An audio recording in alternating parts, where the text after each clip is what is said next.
तत्सत। बोलिए विश्वरूप परमात्मा की जय, सनातन धर्म की जय, मातुरेवा नर्मदे हर, तत्वदर्शी सगुरुदेव की जय। उपस्थित सभी पुण्यवान ग्राम बछेरा के एवं क्षेत्रीय ग्रामों से आए हुए विविधि उपकेंद्रों से अभिन्नात्म स्वरूप सभी भाई बहनों का सादर अभिवादन है। मनुष्य जीवन की अत्यंत पुण्यमय घड़ी वह है जिस हेतु से जीवात्मा ने मनुष्य शरीर में जन्म लिया है। जब अपने मूल स्वरूप परमात्मा को पहचाने, ईश्वर अंश जीव अविनाशी। भागवत ग्रंथ 8वां अवतार श्री कृष्ण जी के जीवन कथा है। उनकी जिंदगी की कथाओं को तो हम बहुत प्रकार से रोचक भयानक ढंग से प्रतिपादन करते हैं, समझाते हैं, पर उनके तत्व ज्ञान से हम अनभिज्ञ रहते हैं, जिस कारण से अवतार का जन्म होता है वह जानना बहुत जरूरी है। भगवत गीता में श्री कृष्ण ने कहा है कि जन्म कर्म चामे दिव्यमेवं यो वेत्ति तत्वतः त्यक्त्वा देहं पुनर्जन्म नेति मामेति सौर्जुन। जो मेरा ये जन्म कर्म जाने है दिव्य चक्षु से वो ज्ञानी पूर्ण होता है, इसमें संदेह है नहीं। अवतार जिस हेतु से होते हैं उनके धर्म स्थापना का और परमात्मा पहचानने के दिव्य दृष्टि योग का जो रहस्य जानते हैं वह कृष्ण जी की दृष्टि में ज्ञानी माने गए हैं। गीता में जन्म कर्म चामे दिव्यमेवं वेत्ति तत्वतः, जो मेरा ये जन्म कर्म जाने है दिव्य चक्षु से वो ज्ञानी पूर्ण होता है, इसमें संदेह नहीं। मेरी जीवन कथा तो बहुत से लोग सुनाएंगे कि पहाड़ उठाया, अघासुर बघासुर को मारा और वो चाणूर को मारा, कुबलिया पीड़ हाथी को पछाड़ा, कंस को मारा, ये किया वो किया, ये तो मेरी कथा है। पर मेरी कथाओं के साथ जिस कारण से मैंने अवतार लिया है उस ज्ञान को जो जानते हैं उन्हें मैं ज्ञानी समझता हूं। सुनो फिर मैं बताता हूं ज्ञानों में श्रेष्ठ ज्ञान ये। अर्जुन से कहते, जानने से सर्व मुनि मुक्त हुए यहां, भूया परम प्रवक्ष्यामि ज्ञाना नाम ज्ञानमुत्तमम यद ज्ञात्वा मुनिया सर्वे पराम सिद्धमितो गता। मेरे ज्ञान के सहारे से जो मेरे ज्ञान के मार्ग पर चलता है वही जन्म मृत्यु के दुखमय चक्र से छूट सकता है, बाकी के जन्म मृत्यु का दुखमय फेरा बंद नहीं होगा। हमारा बौद्धिक विवेक बदलना चाहिए, हमारी बुद्धि का विचार बदलना चाहिए कि हम उनके ज्ञान को समझें। कथाएं तो सबकी हो सकती हैं पर ज्ञान से ज्यादा संबंध रहता है। अच्छे बुरे व्यवहार की कथा तो रावण की भी होगी, परंतु रावण के आदरणीय आदर्श चरित्र को अब तक हम नहीं कहते। जहां से श्रीमद् भागवत शुरू होता है अवतार 10 होते हैं, युग 4 होते हैं। अन्ये कृते युगे धर्म त्रेतायाम द्वापरे परे अन्ये कलयुगे नृणाम योग भाषान रूपता है। सतयुग का धर्म अलग होता है, त्रेता का धर्म अलग होता है, द्वापर का धर्म भी अलग होता है, कलयुग का धर्म भी अलग होता है। जैसे गर्मी के मौसम का अलग धर्म है, खूब तपती है, लू चलती है, और बरसात का मौसम अलग होता है, खूब पानी बरसता है। उसके बाद जब शीतकाल आता है तो ठंड का मौसम अलग होता है। ऐसे हर एक युग के धर्म अलग होते हैं।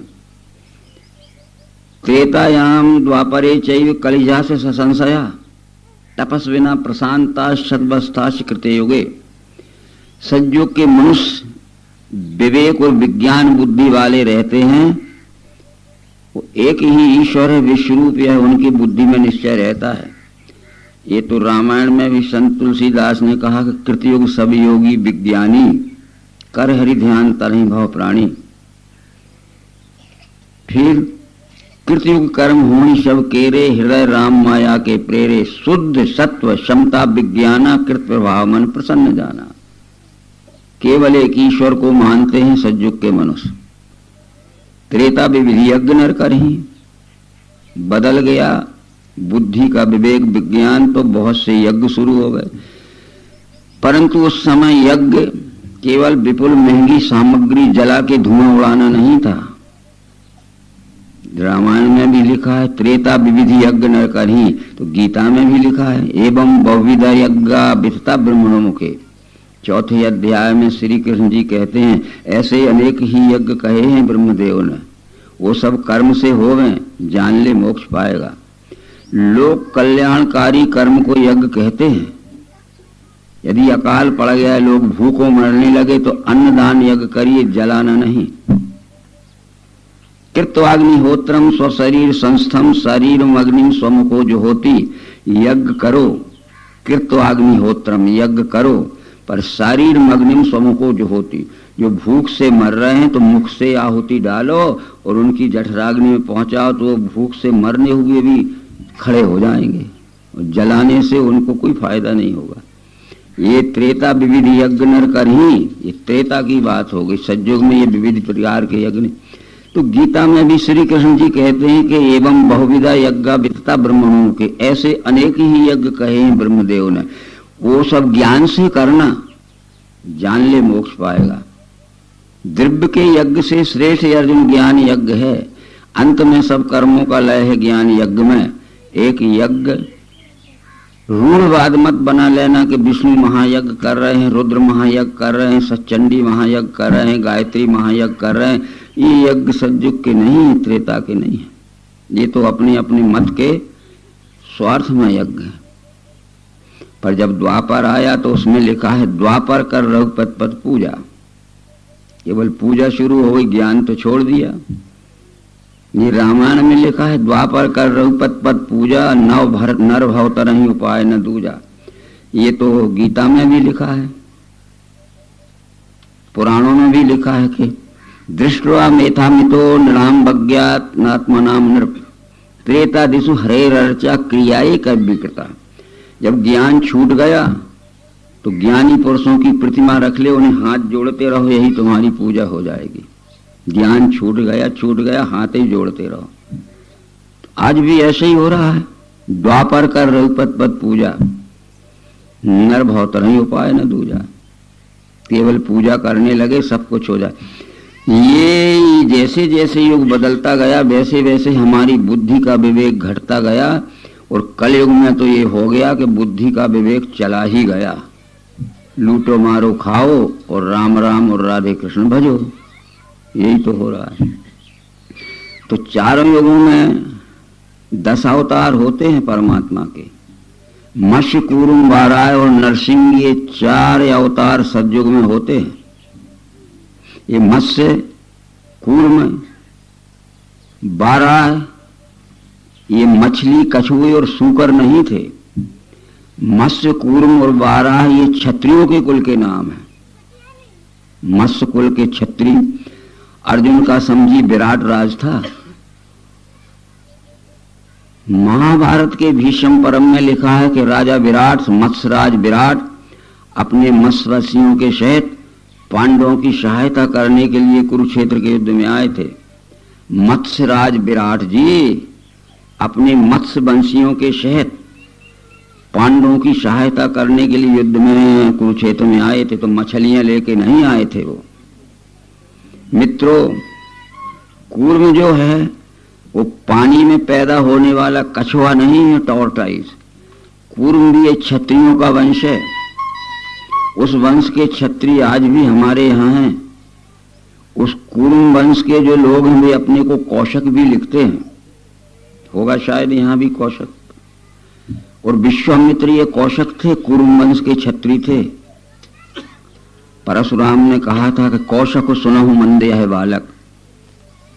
हे कौशक यानी विश्वामित्र सुनो, ये लक्ष्मण बड़ा मंद बुद्धि का है, इसको समझाते क्यों नहीं। तो ये कुरुम भी क्षत्रियों का वंश है, जो आजकल उस वंश के कुर्मी लोग हैं, भले ही हमने उनको कुछ मान लिया जाए, परंतु इसके पश्चात भी त्रेता युग में 3 अवतार हुए विश्वरूप परमात्मा के, वामन, परशुराम और राम। ये त्रेता में हुए। द्वापर में अकेला कृष्ण अवतार हुआ यमुना के किनारे। जब द्वापर समाप्त हो गया तो ये लिखा है भागवत पुराण में, जिसकी हम कथा प्रारंभ करने वाले हैं। हमें सनातन धर्म का इतिहास देखना पड़ेगा। धर्म के इतिहास से जो बेखबर हो जाएगा तो धीरे धीरे आदमियत को खोके खर हो जाएगा। हम सनातन धर्म के इतिहास से अनजान हो चुके हैं, इसलिए हमने मनुष्य की विवेक बुद्धि खोके खाने पीने के लिए जी रहे हैं, लड़ने झगड़ने के लिए जी रहे हैं, राग द्वेष में जी रहे हैं। ये यादव कुल में थे। उस समय भी यादवों को कुल को हीन मानते थे लोग। वो शिशुपाल, जरासंध, दुर्योधन आदि कहते थे ये तो यादव है, ये तो ग्वाल है, और वो क्षत्रिय थे। ऐसा अनादर हमने कृष्ण जी का भी किया था। परंतु मित्रों, बहुत कम लोग समझ पाते हैं अवतार को, कुछ ही लोगों ने समझा। रामचंद्र जी को भी कुछ ही लोगों ने समझा। बड़े बड़े पूजा पाठ करने वाले बैठे रहे, पर कोल किरात निषाद बानर भालुओं ने समझ लिया, जो किसी पंथ में किसी जात के झगड़े में नहीं बंधे थे। ये सब हम इतिहास पढ़ते हैं। द्वापर जब समाप्त हो गया तो कलयुग शुरू हो गया। तो कलयुग में भागवत पुराण के पहले स्कंद में लिखा है कि जब कलयुग के 5000 वर्ष चले जाएंगे तो कलयुग में भीषण अत्याचार बढ़ेगा, जिसका शब्दों में वर्णन करना संभव नहीं है। तो लिखा है ततः कलौ संप्रवर्ते सम्मोहाय सुरद विषाम बुद्धो नामना अजिंसुत कीक्टेषु भविष्यति। पहले स्कंद में लिखा है कि जब कलयुग छा जाएगा, सारा ज्ञान नष्ट हो जाएगा। बाप अपनी पुत्री को नहीं पहचानेगा, भाई अपनी बहन को नहीं पहचानेगा, मामा अपनी भांजी को नहीं पहचानेगा, उससे भी बुरा कर्म कर लेंगे। इतना अत्याचार न सतयुग में था, न त्रेता में था, न द्वापर में था, जितना कलयुग में बढ़ जाएगा। तो मनुष्यों की बुद्धि का उन्माद, पागलपन या भ्रम मिटाने के लिए कलयुग के प्रारंभ में परमात्मा का 9वां बुद्ध अवतार नर्मदा किनारे आएगा। भागवत पुराण के पहले स्कंद में देखो, ततः कलौ संप्रवर्ते सम्मोहाय सुरद विषाम बुद्धो नामना अजिंसुत कीक्टेषु भविष्यति।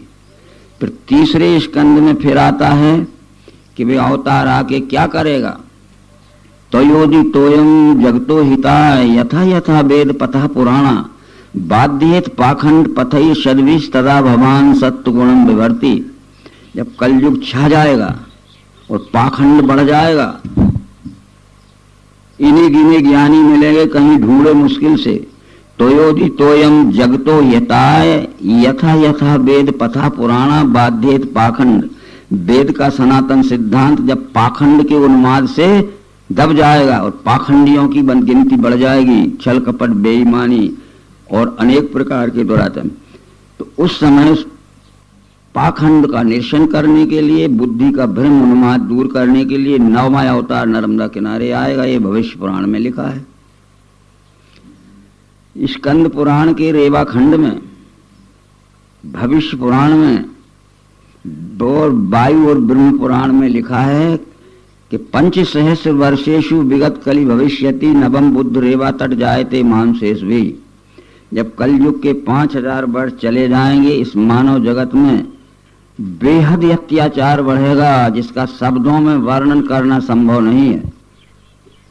उस बौद्धिक उन्माद को, बौद्धिक पागलपन को, पशु बुद्धि को, जैसे पशुओं में चाहे जैसा व्यवहार होता है, ज्ञान देने के लिए 9वां अवतार नर्मदा किनारे आएगा 5000 वर्ष के बाद। उसके ज्ञान को जो नहीं मानेगा, बहुत समझाएगा, बहुत समझाएगा। उसके बाद 10वां कल्कि अवतार होगा। कल की अवतार सजा देने के लिए आएगा। जब सब जग आगे धार है दिव्य दृष्टि, स्वधन श्रुत ही जाने आचरे वे न कष्टी। नर्मधर फांसे पंथ में जो किसी को, तो ध्वज तन कली द्वारा दंड दूंगा उसी को। मैं कल की अवतार बन के आऊंगा कि 9वें अवतार में मैंने बहुत समझाया, मान जाओ बुद्धि का पागलपन, बुद्धि का भ्रम, बुद्धि का पशु व्यवहार सब आदमी की बुद्धि में जियो, नहीं मानोगे तो जब सब जग आगे धार है दिव्य दृष्टि, स्वधन श्रुत ही जाने आचरण भी न कष्टी। नर्मधर फांसे पंथ में जो किसी को, तो ध्वज तन कली द्वारा दंड दूंगा उसी को। मैं मारने के लिए कल की अवतार बन के आऊंगा। ये चारों युगों का इतिहास है, व्यास जी ने लिखा है। सर्गस्य प्रतिसर्गस्य वंशा मन बंतराणी चा वंशानुचरितम चैव पुराणम पंचलक्षणम। बस ये 5 बातें उन्होंने पुराणों में लिखी हैं। इसके बाद जो कुछ भी लिखा गया है वो हमने आपने लिखा है, अपने धन कमाने के लिए, पंथ बनाने के लिए, पूजा पाठ कराने के लिए। धर्मार्थ काम मोक्षाणाम उपदेश समन्वितम पूर्ववृत्त कथा युक्त इतिहासम परिचक्षिते। इसके साथ साथ धर्म अर्थ काम और मोक्ष पर पहुंचाने वाला ज्ञान भी लिखा है, जिससे मनुष्य धर्म को समझे और धर्म से धन कमावे, अधर्म से न कमावे, और धर्म से कमाए हुए धन से अपनी सीमित जरूरतों को पूरा करे और मोक्ष का सुख भोगे, दूसरे का लूट के अपने विषय भोग न भोगे। सारा कुछ लिखा है। और ये रामायण में भी उसके ट्रांसलेशन है कि सुन समझई जन मुदित मन मज्जई अति अनुराग, लहाई 4 फल अच्छा तनु साधु समाज पर। इस ज्ञान को सुने और समझें, अपनी बुद्धि में धारण करें और फिर आचरण में लावें, तो उनको जीवित अवस्था में ही 4 फल मिल जा सकते हैं, धर्म अर्थ काम मोक्ष। खैर, ये हमने युगों का इतिहास आपको बताया। अब भागवत महापुराण जहां से शुरू होता है, महात्म का वर्णन तो नहीं करेंगे, धुंधकारी का और उसका गौकर्ण का वो तो हो गया आपको, वो महात्म है, भागवत से अलग है। परंतु जहां से प्रथम अध्याय लिखा है, व्यास जी ने लिखा है, सुखदेव जी ने व्यास जो अभिमन्यु के पुत्र परीक्षित को सुनाया है, 60 वर्ष की उम्र में सुनाया है। तो पहले व्यास जी भागवत पुराण के पहले स्कंद में लिखते हैं, पहले स्कंद के 5वें स्कंद के पहले अध्याय के 12वें श्लोक में लिखते हैं, वो नोट करके देख लेना। भागवत पुराण का 5वां स्कंद अध्याय 1 श्लोक नंबर 12 कि मनुष्यों की बुद्धि का भ्रम निकल सकता है, मनुष्यों की बुद्धि की वे समझी निकल सकती है। क्या लिखा है कि एक बार स्वयंभू मनु के 2 पुत्र थे। बड़े पुत्र का नाम था उत्तानपाद, छोटे पुत्र का नाम था प्रियव्रत। पहले स्कंद से शुरू होती बात। प्रियव्रत ने ब्रह्मा जी के पास जाकर पूछा कि जो ये सृष्टि बनी है,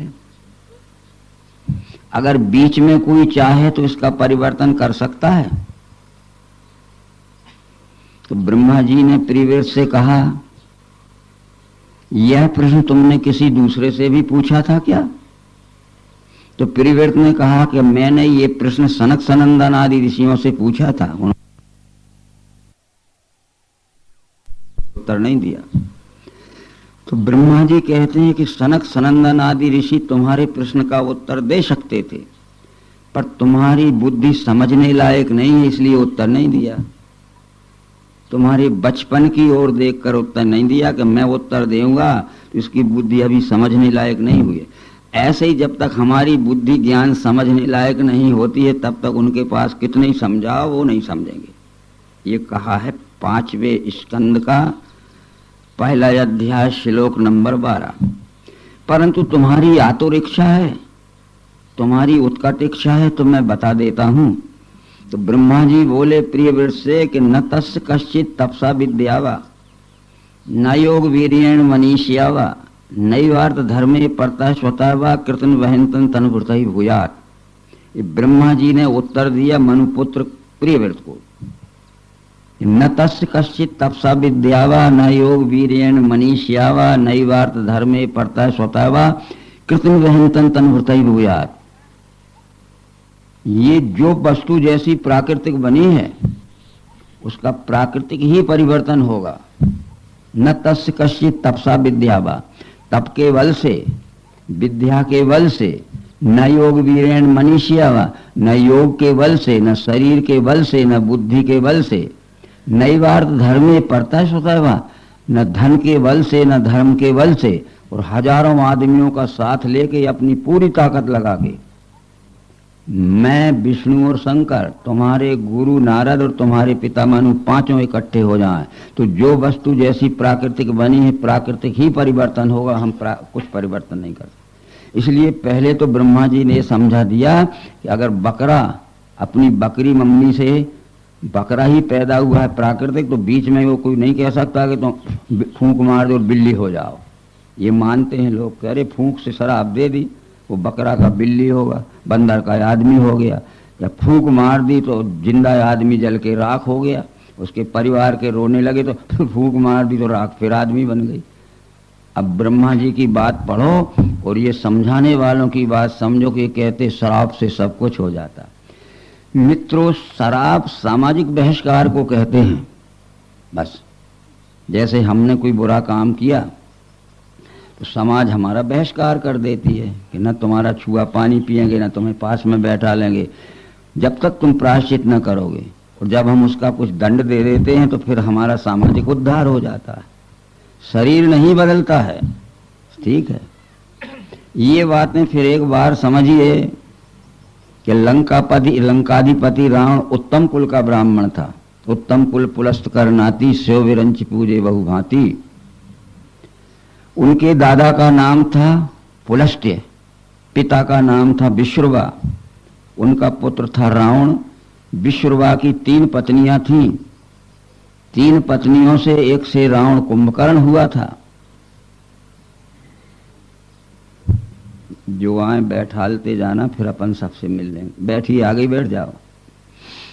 विश्रुवा की 3 पत्नियां थीं, एक से रावण और कुंभकर्ण हुए थे, एक से विभीषण हुआ था, एक से शूर्पणखा और वो खरदूषण तृष्टा आदि हुए थे। ये अभी रामायण पढ़ने वालों को पता नहीं होगा। रामचरित पुराणों में लिखा है, बहुत बड़ा अध्यात्म रामायण में, वाल्मीकि रामायण में लिखा है। तुलसीदास जी को तो उनके गुरुजी ने जैसा सुनाया, अभी 500 वर्ष की बात है, ऐसा उन्होंने लिखा है। मैंने निज गुरु सन सुनी, कथा सुसु कर खेत, समझ रही नहीं बालपन तब मैं रहा अचेत। तथापि कही गुरु 12 12, समझ परी कछमति अनुसारा, भाषा बद्ध करो में सोई। जब रावण को बुरी आदत लग गई, वो मांस मदरा खाने लगा और जिसकी सुंदर बहन बेटी देखी घर में से छुड़ा लाता था, और उसको रोका या तो जान से मार देता था या फिर पकड़ के कैद खाने में डाल देता था। यही काम था उसका। उनके परदादा, जो क्या कहते पिता का पिता, ग्रैंडफादर पुलस जी ने कहा कि बेटा ये राक्षसों का काम है, हम ऊंचे कुल के ब्राह्मण हैं, मांस मदरा खाना पीना छोड़ो, पर स्त्री अपहरण छोड़ो। खूब समझाया दादा पुलस ने और पिता विश्रुवा ने, वो माना नहीं। एक दिन उन्होंने सलाह कर ली कि भाई ये बार बार समझाते, मानता नहीं तो आखिरी फैसला कर लो, नहीं मानेगा तो आज कह दे और मानेगा तो कह। बुलाया और कहा कि देखो बैठो, सोचो, अपना कुल ऊंचा है, उत्तम कुल पुलस्त करनाती, सेव विरंचे, और ये मांस मदरा खाना पीना, पर स्त्रियों का अपहरण करना, ये तो राक्षसों का काम है, छोड़ दो। आज ही फैसला कर ले, छोड़ते हो कि नहीं। ये तो राक्षसों का काम है, छोड़ दो। उसने कहा नहीं छोड़ेंगे। उनने कह दिया कि अब तुम राक्षसी रहो, हमारे घर में न आने। सामाजिक बहिष्कार किया था, काला रंग नहीं किया था कि हमारे शत्रु का ट्रैक्टर जा रहा होगा या ट्रैक, तो हमने देख लिया तो क्या हमारा मुंह काला हो जाएगा। यानी वो बुरी आदत को काली। कभी कभी ऐसे समाचार पत्र में आते हैं कि कोई पुरुष किसी महिला से अशिष्ट व्यवहार कर लेता है, कहते उसने काला मुंह कर लिया। तो ये मुंह काला नहीं था कि काला रंग था, उसने काला काम किया था, यानी निकृष्ट। कह दिया कि अब हमारे घर में मत आना, ये तो मांस मदरा खाना पीना, पर स्त्रियों का अपहरण कर, राक्षसों का, अब तुम राक्षसी रहो। पर वो शरीर में सुंदर था, वाल्मीकि ने लिखा है। उसकी बहन जो शूर्पणखा थी, उसका नाम मणिप्रभा लिखा है, बड़ी सुंदरी थी। अब काले कर्म करते थे इसलिए मुंह काला का हो चाहे शरीर काला का हो, बुरे काम। समझ में आती बात? ठीक है। इस प्रकार से श्राप का अर्थ होता है सामाजिक बहिष्कार। अभी हम कोई बुरा काम कर लें, गौवध हो जाए या कुछ और हो जाए, तो सामाजिक बहिष्कार हो जाता है कि नहीं?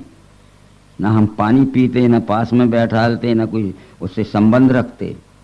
लंबे समय में वो अगर कहे कि भैया हमारी गलती हो गई, अब हमारा कुछ प्रायश्चित तो कर ले, हम समाज के रिवाज के अनुसार कुछ भी कहें कि सत्यनारायण की कथा कर ले या गंगा नहाए आओ और वहाँ सिर घुटाए आओ और एक बार भोजन करा दो समाज का, तो फिर सामाजिक उद्धार हो गया कि नहीं?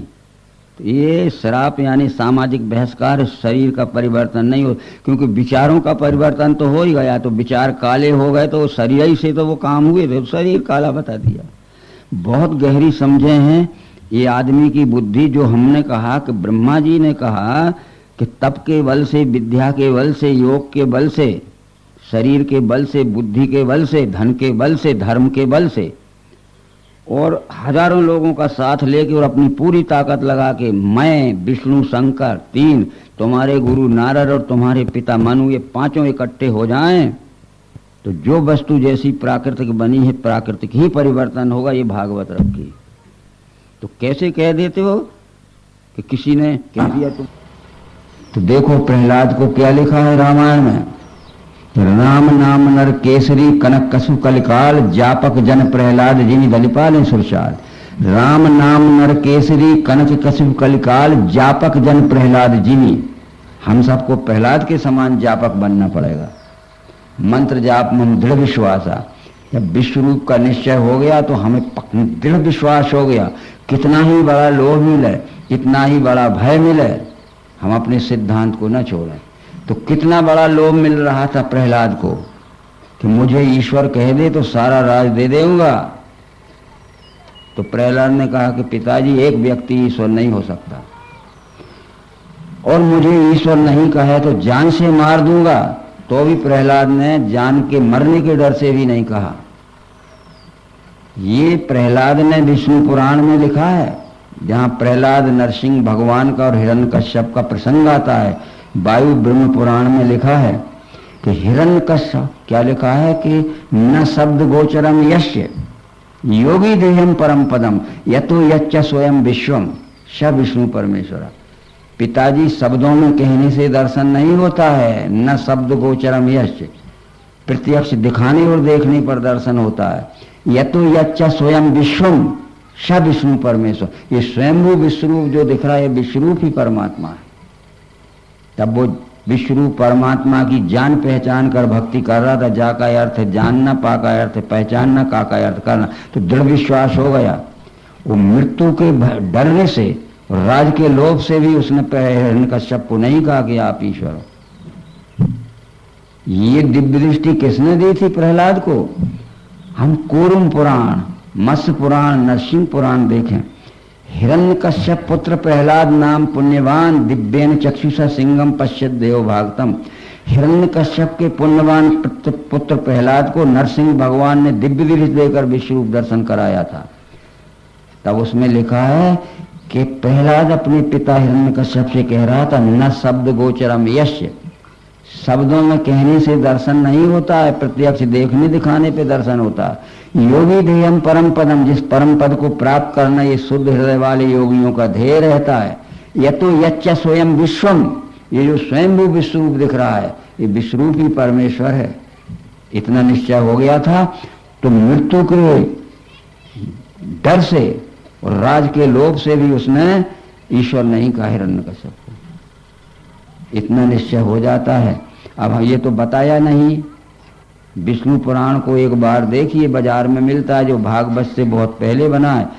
अब इसमें लिखा है कि न दिन को मरूं न रात को मरूं, न ऊपर मरूं न नीचे मरूं, न भीतर मरूं न बाहर मरूं, न किसी हथियार से मरूं।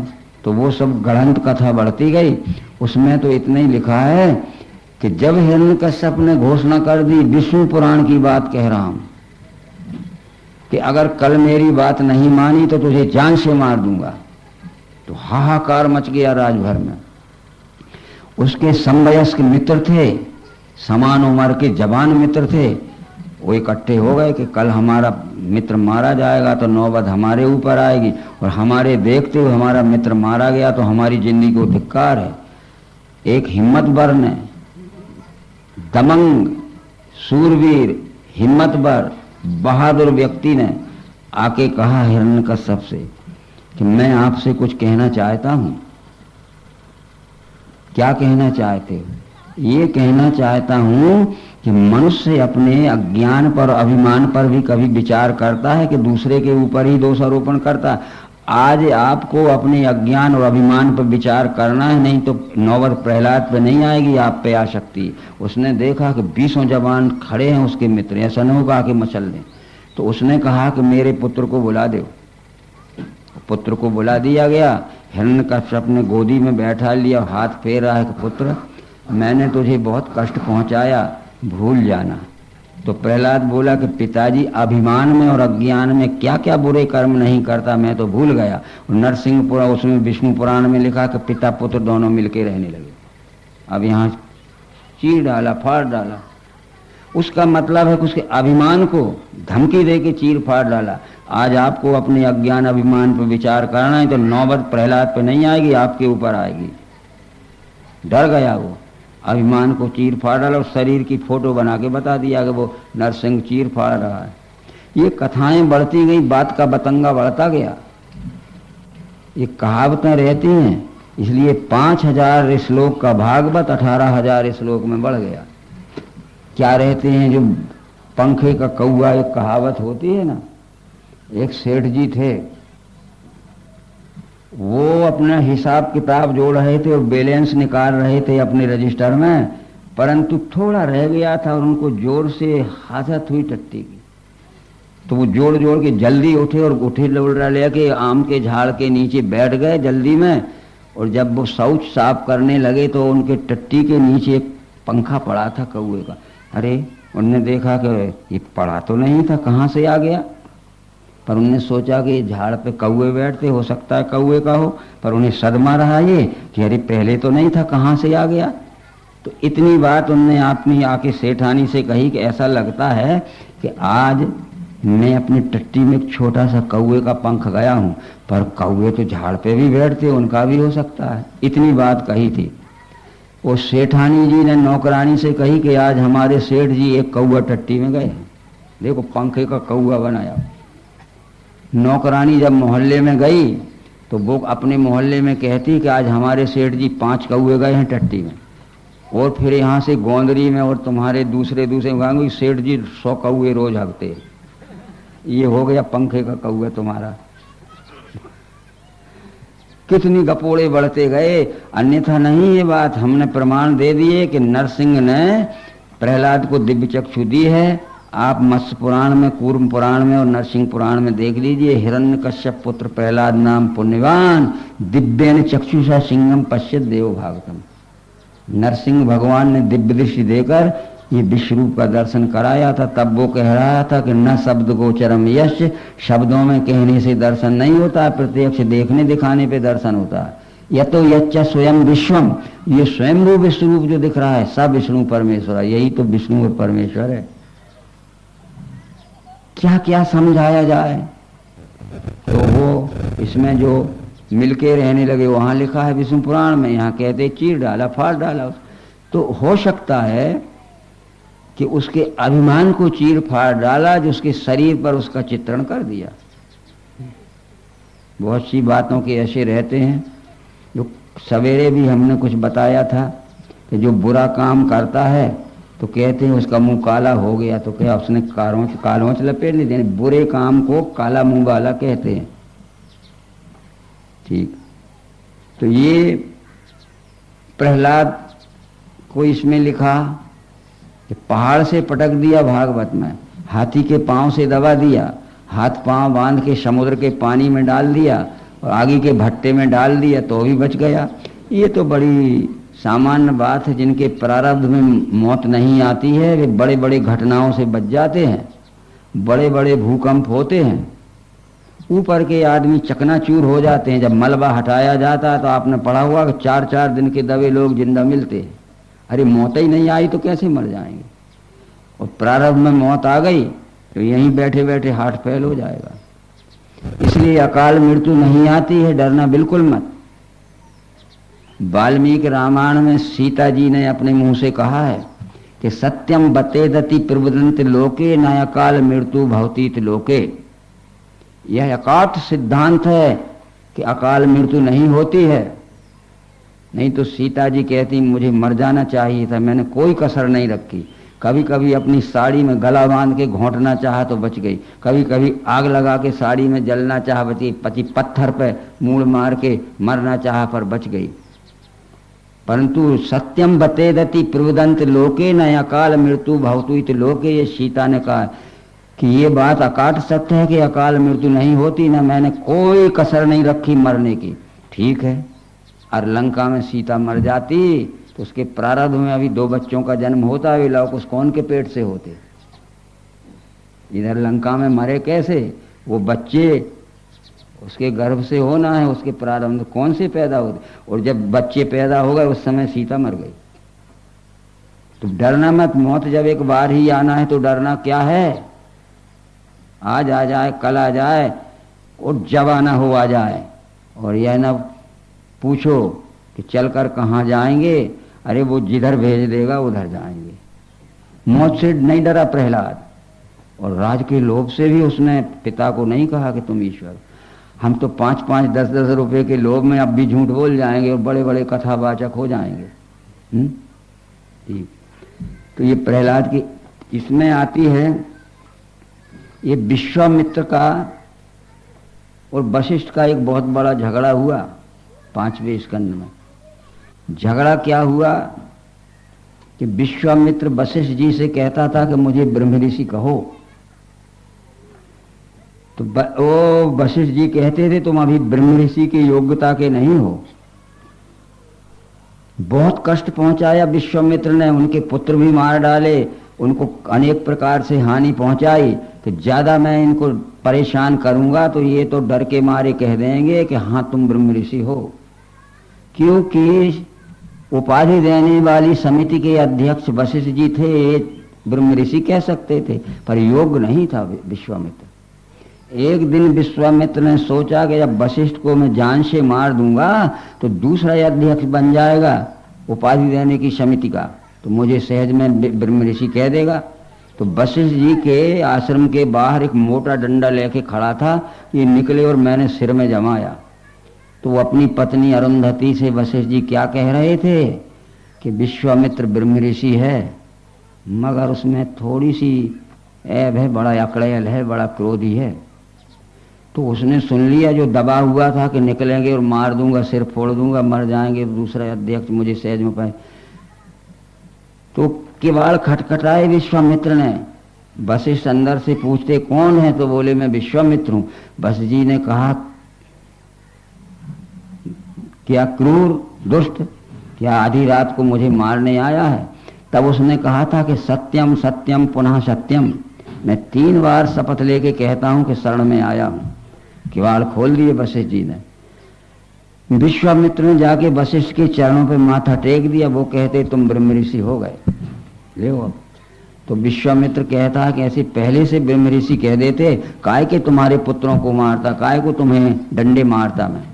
बोले तू ऐसा पहले से नमन कर लेता था तो ब्रह्म ऋषि था ही, तेरे में तो अकड़ थी, विद्या तो पूरी हो गई थी, पर अहंकार था कि डंडे के बल पे मैं ले लूंगा उपाधि। इसलिए आज तूने नम्रता धारण कर ली, इसलिए मैंने कह दिया कि ब्रह्म ऋषि। तो वर्ष ही जलधि भूमि नियर आए, यथा न वही बुद्ध विद्या पाए। जब पूर्ण विद्या हम में आ जाती है तो पूर्ण विनम्रता भी आ जाती। विद्या तो पूर्ण आ गई थी विश्वामित्र में, पर अकड़ पूरी थी कि डंडे के बल पे ले लूंगा। तो वशिष्ठ जी ने मृत्यु के डर से भी गलत उपाधि नहीं दी।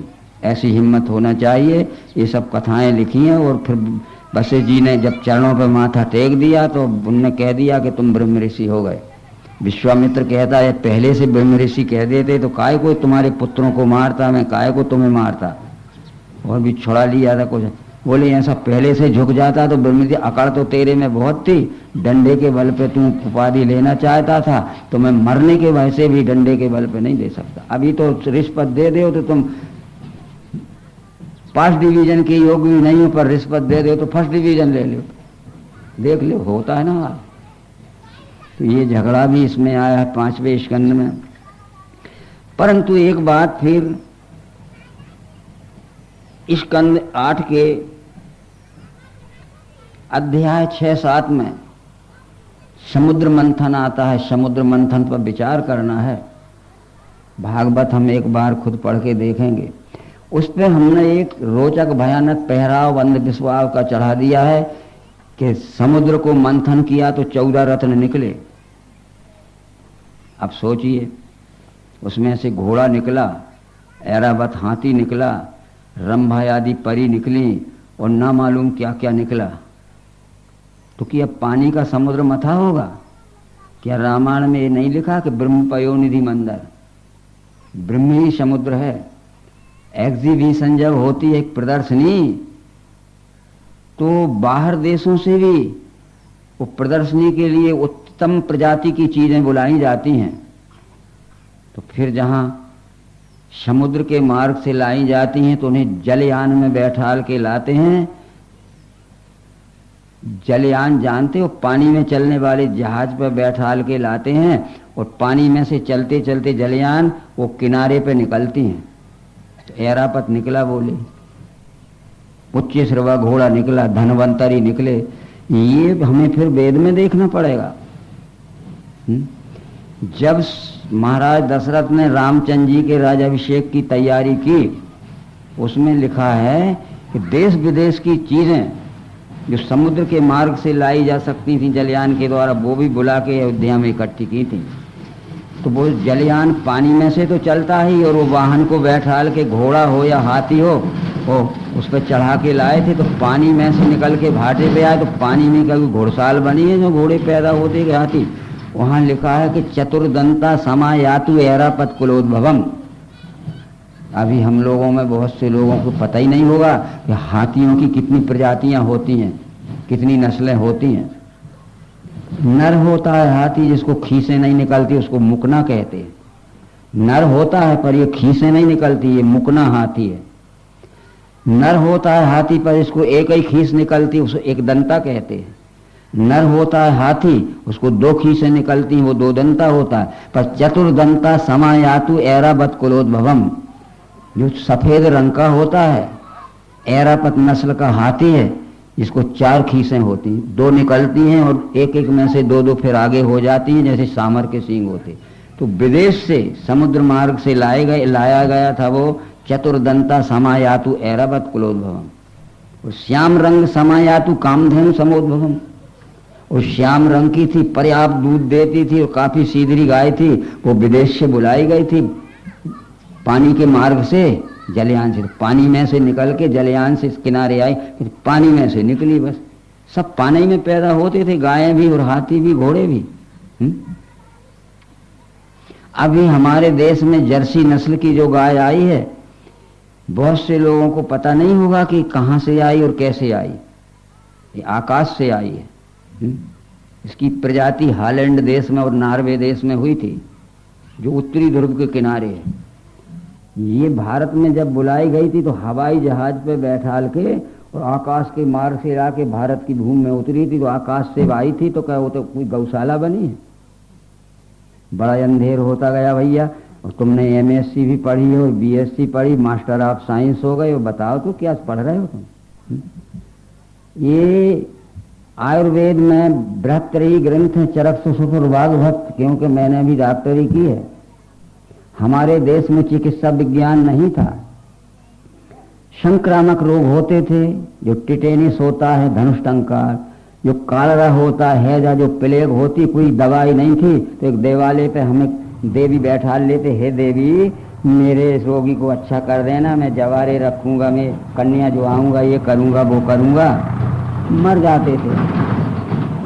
परंतु कुछ समय के बाद कुछ बुद्धिमानों ने सोचा ये तो संक्रामक रोग हैं, हमारे देश में चिकित्सा विज्ञान नहीं है। इसलिए भरद्वाज वंशज एक व्यक्ति भारत से स्वर्ग को भेजा गया। तो उसमें लिखा है हिमालय पृष्ठभूमि स्वर्ग। हिमालय के पार की भूमि जो है मध्य एशिया, वो कला कौशल संपन्न देश से तो चिकित्सा विज्ञान सीखने के लिए भारद्वाज वंशज एक व्यक्ति स्वर्ग को भेजा गया। तो स्वर्ग का मतलब वहां आकाश में नहीं, हिमालय पृष्ठभूमि स्वर्ग है। हिमालय के पार की पहली तरफ की भूमि, इसे पहले हम कुछ भी कहते हो कि मध्य एशिया, कला कौशल संपन्न था। चिकित्सा विज्ञान सीखने का कोर्स 2 वर्ष का था। वो भारद्वाज वंशज ने उसे 2 वर्ष तक चिकित्सा विज्ञान सीखा। परीक्षा में वो उत्तीर्ण हो गया। तो परीक्षा में उत्तीर्ण होता था, उसको धन्वंतरी उपाधि मिलती थी। जब धन्वंतरी उपाधि मिल गई उसको दीक्षांत समारोह में, तब उस समय गुरु शिष्य से मांगता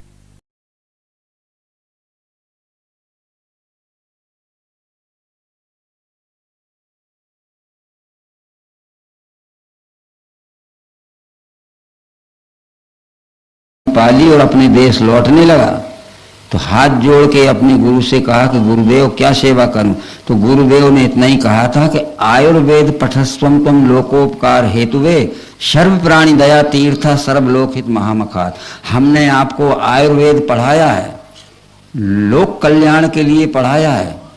संक्रामक रोगों से तड़पते हुए रोगियों को जो तुम आरोग्यता दोगे, तो सर्व प्राणी दया तीर्थ सर्वलोकहित महामखात, ये तुम्हें तीर्थों की और महायज्ञ के समान लाभ होगा। हमें कुछ नहीं चाहिए, लोभी वृत्ति से चिकित्सा मत करना। ये श्लोक लिखे होते। और जब वो जलयान से चला अपने गुरु से अनुमति लेके, चलते चलते जलयान से कार्तिक बद्ध त्रयोदशी के दिन वो पानी में से निकलकर जमीन पे आया। तो हम धन्वंतरी जयंती कार्तिक बद्ध त्रयोदशी के मनाते। उस दिन वो पानी के यान से चला था और पानी के यान से निकलकर और जमीन पे उतरा था। तो वो कहते वो पानी में से पैदा हुआ धन्वंतरी। अकल कि हमने दुश्मनी कर ली, फिर क्या बताओगे। ये सारा रहस्य लिखा है।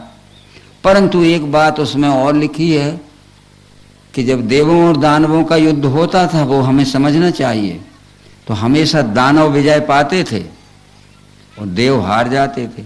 क्योंकि देवों में छुआछूत ज्यादा रहती है, आर्य संपत्ति वालों में, हमारे में देवी संपत्ति वाले हैं, छुआछूत ज्यादा रहती है। और आसुरों में संगठन ज्यादा रहता है। जब जब देवों और दानवों का युद्ध होता था तो देव हार जाते थे, दानव जीतते थे। इस कारण का पता लगाने के लिए भागवत में लिखा है कि ब्रह्मा शंकर और समस्त देवगण मिलके और विष्णु के पास गए। विष्णु राष्ट्र अध्यक्ष थे उस समय। तो कहा कि कारण क्या है, हमारे पास फौज भी रहती है, हथियार भी रहते हैं, धन भी रहता है, खाद्य सामग्री रहती है, पर हम हार जाते हैं। तो वो बोले विष्णु भगवान के हंत ब्रह्मन हो शंभो हम देवावम भाषितम शुणुताव हिता सर्वे श्रेयावासात तथा सुरा।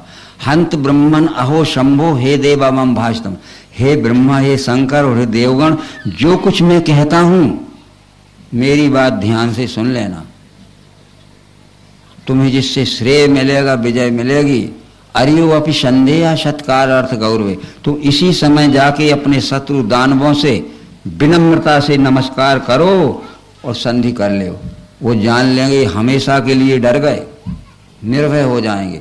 और तुम अंदर अंदर खूब तैयारी करना, अंदर अंदर खूब तैयारी करना। पहले से जब चौगनी तैयारी हो जाए तुम्हारी तो लड़ना मत, फिर आके मेरे से सलाह लेना।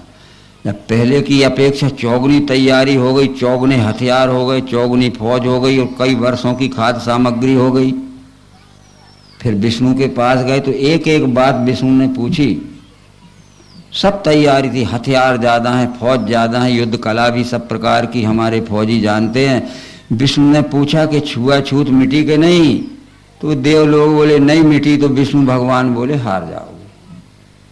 आज छुआछूत नहीं मिटी तो पीट रहे हैं मुसलमानों। और ये छुआछूत न मिटने का कारण है कि जो हमारे विधर्मियों का संघ शक्ति का बहुमत बढ़ जाएगा और हमारी संघ शक्ति अल्पमत रह जाएगी।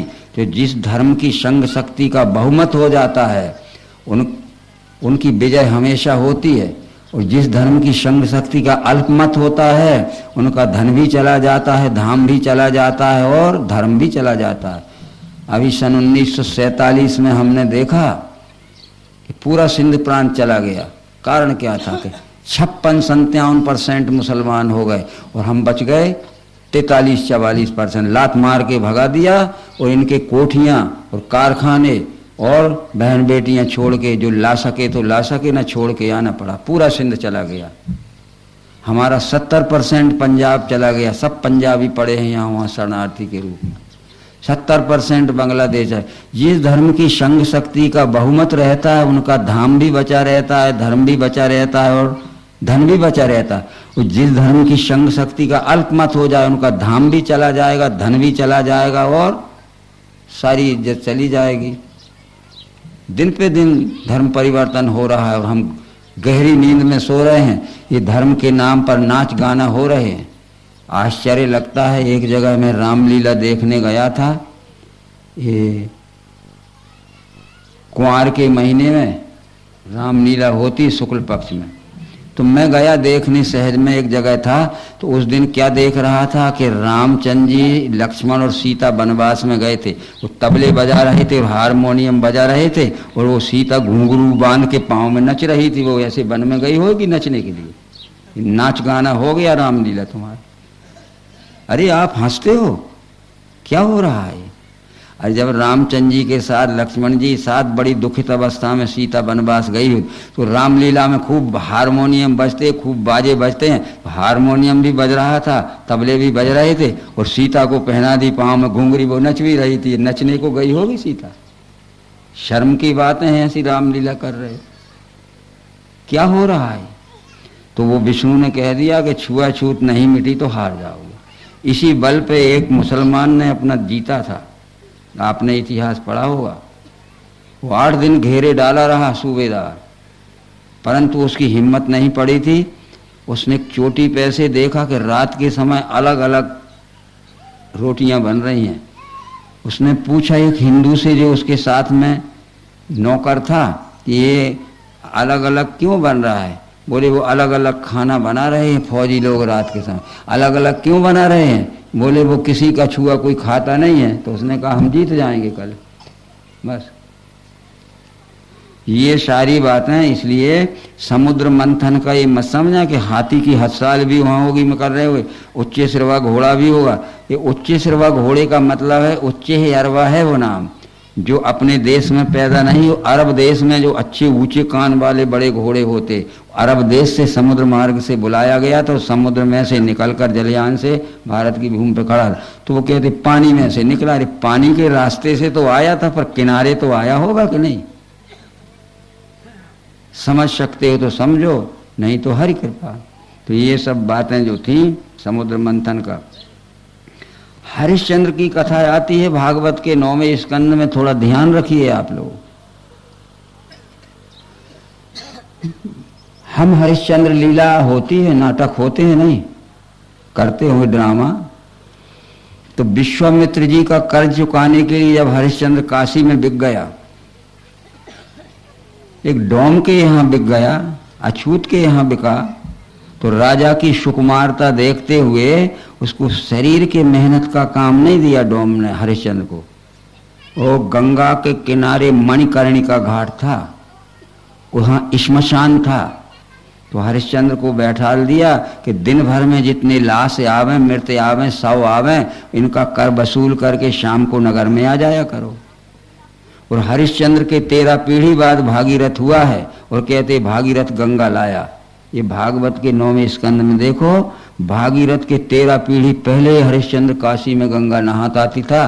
तो वो भागीरथ कहाँ से ले आया गंगा? ये रखी है भागवत। खूब भागवत सुनो और खूब पॉकेट कटवाओ, सोने कमा कमा के पैसे के अंधविश्वासियों। ये तो रखी है, पढ़ लो।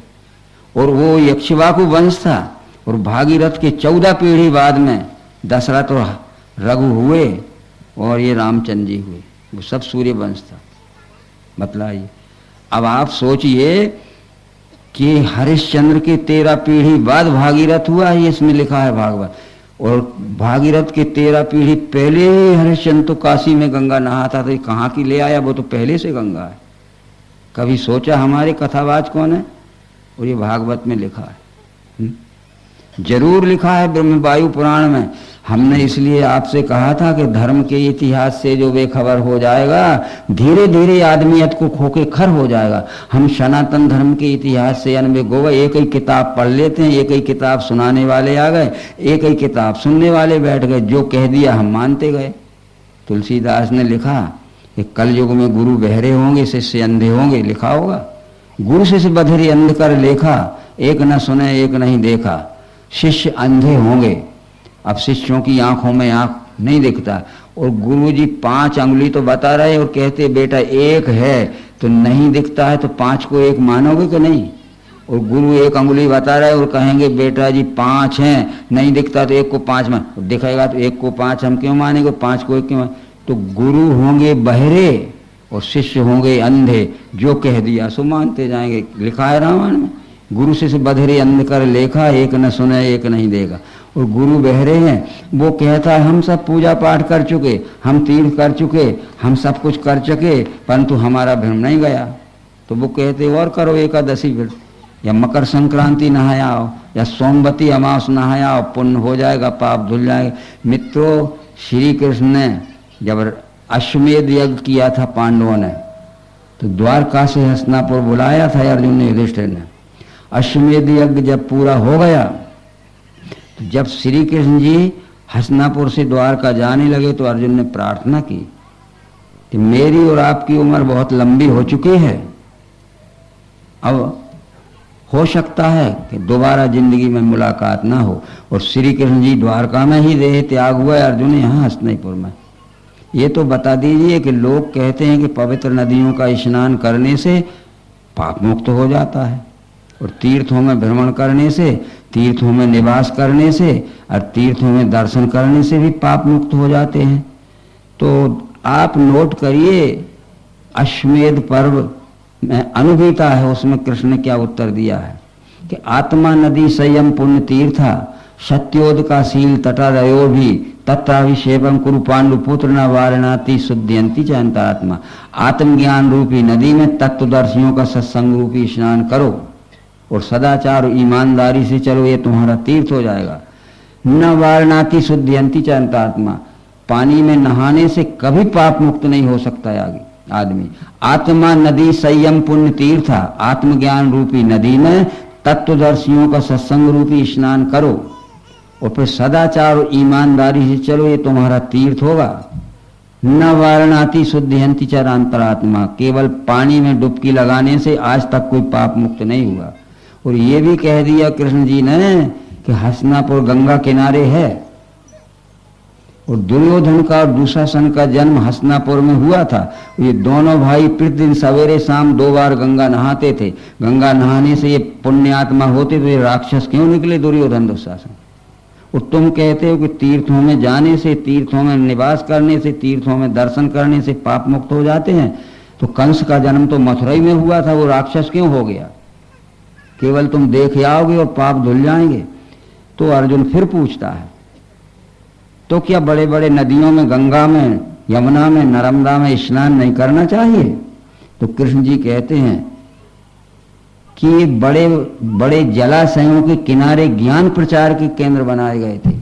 यदि 6 वर्ष तक पानी नहीं गिरा तो गंगा का, यमुना का, नर्मदा का पानी समाप्त न होगा। खाने की चीजें तो दुनिया से बुला लेंगे। तो बड़े बड़े जलाशयों के किनारे ज्ञान प्रचार के केंद्र बनाए गए थे कि 6 वर्ष तक पानी नहीं गिरा तो पानी का कमी नहीं होगी, खाने का सामान तो दुनिया से बुला लेंगे। इसलिए बड़े बड़े जलाशयों के किनारे ज्ञान प्रचार के केंद्र बनाए गए थे। तो वो ज्ञान प्रचार तो चला गया, पानी को तीर्थ समझने लगे। बतलाइए, तब रामायण में भी लिखा होगा कि विमल ज्ञान जल जब सो नहाई, विमल ज्ञान जल जब सो नहाई तब राम भक्ति और छाई। निर्मल ज्ञान रूपी जल में जो सत्संग रूपी स्नान करता है वो होता है मुक्त। सारी बातें भैया लिखी हैं, हमको कहते टाइम नहीं है। और अभी देखो एक पाखंड का बड़ा भारी प्रोग्राम आ जाएगा तो सब छुट्टी ले लेके आ जाएंगे। इससे झूठे को तो जग ऐसा दौड़ता है जैसे शहद की मक्खियां दौड़ती हैं, और साचे से दूर रहना चाहते। पुण्याई जिनकी होती है वो सत्य की ओर आकर्षित होते हैं, और जिनकी पुण्याई नहीं होती उन सत्य का ग्रहण करना बड़ा कड़वा लगता है। तो ये सब बातों को विचार करते हुए वो हरिश्चंद्र की कथा समझ लीजिए कि हरिश्चंद्र के 14 पीढ़ी बाद भागीरथ हुआ है, और भागीरथ के 14 पीढ़ी बाद पहले हरिश्चंद्र काशी में गंगा, ये 9वें स्कंद में लिखा है। परंतु एक बात उसमें ब्रह्मवायु पुराण में आती है, फिर हमें पुराने इतिहास देखना पड़ेंगे कि भागीरथ के पूर्वज जो उसके दादा परदादा परदादा थे, उनने देखा कि गंगा की विशाल धारा पहाड़ों से बहते ही और गंगा सागर में गिर जाती है। इतने बड़े पानी की विशाल धारा का उपयोग उपजाऊ भूमि को और आबादी वाले बड़े बड़े नगरों को कुछ नहीं होता, पानी फालतू बह जाता है। तो भागीरथ के 4-5 पीढ़ी पूर्व के पुरखों ने ये लिखा है कि उस गंगा की विशाल धारा का उपयोग बड़े बड़े आबादी वाले नगरों से हो गए, जहाँ के पानी को तरसते थे लोग, और उपजाऊ भूमि के लिए हो कि पानी नहीं मिलता था जमीन को तो 3-4 गुना अनाज निकलता था। तो उसने काम शुरू किया और 70% काम उनका पूरा हो गया, और किसी कारण से उनका समय समाप्त हो गया। उसके बाद किसी ने ध्यान नहीं दिया। जब उस कुल में भागीरथ आया तो भागीरथ ने अपने दादा परदादा का काम पूरा करने के लिए उस धारा को बड़े बड़े आबादी वाले नगरों में से, जहां पानी को तरसते थे लोग, और बड़ी बड़ी उपजाऊ भूमि में से, जहां सूखी पड़ी रहती थी 2-4 गुना अनाज निकलता था, आगे बढ़ाना चाहा। तो वो धारा जानव राजा की सीमा में से निकलती थी। तो जानव राजा ने कहा कि मेरे से ये गंगा की धारा नहीं बहाई जा सकती, बहुत से गांव हटाना पड़ेंगे और मेरे राज की बहुत सी भूमि दब जाएगी। तो भागीरथ ने कहा कि जितने गांव हटाना पड़ेंगे उनको फिर से बसाने के लिए, और जितनी भूमि आपकी दबेगी उसका नुकसान क्या होगा, उस नुकसान की भरपाई हम करेंगे, नुकसान हम देंगे। ये उनका कॉम्प्रोमाइज हो गया, समझौता। परंतु जानव राजा ने एक शर्त रखी कि अब मेरे राज की भूमि में से आगे जब बढ़ाओगे तो इसका नाम जानवी रखना पड़ेगा। देखो नदियों में जानवी लिखा है। तब फिर वो धारा आगे चल के बड़े बड़े उपजाऊ भूमि में से और बड़े बड़े आबादी वाले नगरों में से गई, तो पुरखे तर गए। जो प्यासों मरते थे और भूखों मरते थे, 20 गुना अनाज निकलने लगा और पर्याप्त पानी निकला। तर गए पुरसे के नहीं। वो बात अलग है, आप अस्थियां ले जाइए न ले जाइए, पर प्यासों मरते थे, भूखों मरते थे। और देखो 4-4 गुना अनाज निकला कठिन था। जब हमारे यहाँ बड़ी बड़ी नहरें चल गई, ट्यूबवेल चल गए, तो 20-20, 25-25 गुना गेहूं चना निकल रहा है। और फिर प्यासों मरते थे, पर्याप्त पानी ले लो। ये तो अभी भी हो रहा है। मध्य प्रदेश का इंदौर नगर बढ़ती हुई आबादी में एक एक बाल्टी को पानी तरसने लगा। मध्य प्रदेश के 3 चीफ मिनिस्टर बदल गए, मुख्यमंत्री कोई इंतजाम नहीं हो सका। जब प्रकाश चंद्र सेठी मुख्यमंत्री के पद पे आया तो उसने पहला काम यह किया कि मध्य प्रदेश के तमाम जितने जल स्रोत हैं बंद कर दिए जाएं, नए नए खुदवाना कुएं या ट्यूबवेल या अथवा, और केंद्र सरकार से कुछ कर्ज और कुछ मदद ली, और वो मंडलेश्वर से इंदौर में नर्मदा ले आया। अब तो नर्मदा देवास पार करते हुए भोपाल और उज्जैन में भी जा रही है, चालू हो गई। उज्जैन की क्षिप्रा नदी सूखी पड़ी है, हम अभी आए, जहां 12 महीने घुटनों पानी रहता था उतार उधार में। देवास में पानी नहीं है, तो इंदौर से देवास होते हुए और भोपाल होते हो उज्जैन होते भोपाल में आ रही है नर्मदा। कौन लाया नर्मदा को इंदौर में? और सेठी जी लाए।